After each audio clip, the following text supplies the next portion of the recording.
ಭೀಮವಾದ ದಲಿತ ಸಂಘರ್ಷ ಸಮಿತಿಯು ರಾಜ್ಯಾದ್ಯಂತ ತನ್ನ ಛಾಪನ್ನು ಮೂಡಿಸ್ತಾ ಇದೆ.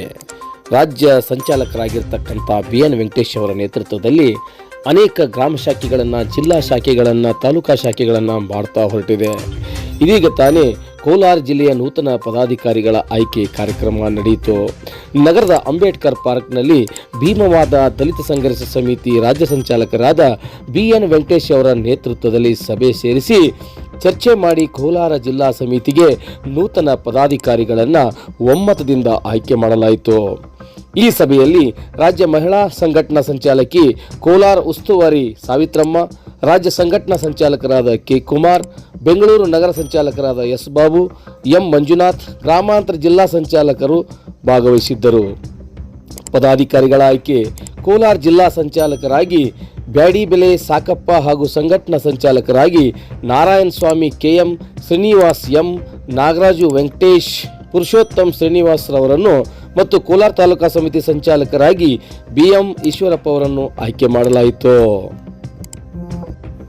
ಈ ವೇಳೆ ನೂತನ ಪದಾಧಿಕಾರಿಗಳನ್ನು ಆಯ್ಕೆ ಮಾಡಿ ಮಾತನಾಡಿದ ಭೀಮವಾದ ದಲಿತ ಸಂಘರ್ಷ ಸಮಿತಿ ರಾಜ್ಯ ಸಂಚಾಲಕರಾದ BN ವೆಂಕಟೇಶ್ ರವರು, ಡಾಕ್ಟರ್ BR ಅಂಬೇಡ್ಕರ್ ಅವರ ಆಶಯದಂತೆ ನಾವು ಭೀಮವಾದ ಸಂಘಟನೆಯನ್ನು ಹುಟ್ಟುಹಾಕಿದ್ದು, ಸಂಘಟನೆ ವತಿಯಿಂದ ಮುಂದಿನ ದಿನಗಳಲ್ಲಿ ಕೋಲಾರ ಜಿಲ್ಲೆಯಾದ್ಯಂತ ಸರ್ಕಾರಿ ಶಾಲೆಗಳಲ್ಲಿ ಓದುತ್ತಿರುವ ಬಡ ಗ್ರಾಮೀಣ ಮಕ್ಕಳಿಗೆ ನಮ್ಮ ಸಂಘಟನೆ ವತಿಯಿಂದ ಉಚಿತ ನೋಟ್ಬುಕ್, ಪುಸ್ತಕ, ಶಾಲಾ ಬ್ಯಾಗ್ ಮತ್ತು ಸ್ಟೇಷನರಿಗಳನ್ನು ನೀಡಲಾಗುವುದು ಎಂದರು. ಅದೇ ರೀತಿಯಾಗಿ ಭೀಮವಾದ ಸಂಘಟನೆ ವತಿಯಿಂದ ಬಡ ಜನರಿಗೆ ಏನೇ ಸಮಸ್ಯೆಗಳಿದ್ದರೂ ಅದನ್ನು ನಾವು ಖುದ್ದು ಹಾಜರಾಗಿ ಬಗೆಹರಿಸಲು ಪ್ರಯತ್ನಿಸುತ್ತೇವೆ ಮತ್ತು ಸರ್ಕಾರದಿಂದ ದಲಿತರಿಗೆ, ಹಿಂದುಳಿದ ವರ್ಗದವರಿಗೆ ಮತ್ತು ಅಲ್ಪಸಂಖ್ಯಾತ ವರ್ಗದವರಿಗೆ ಸಿಗಬೇಕಾದ ಸೌಲಭ್ಯಗಳನ್ನು ತಲುಪಿಸುವ ನಿಟ್ಟಿನಲ್ಲಿ ಭೀಮವಾದ ಸಂಘಟನೆ ಜವಾಬ್ದಾರಿ ವಹಿಸಿಕೊಳ್ಳಲಿದೆ ಎಂದು ತಿಳಿಸಿದರು.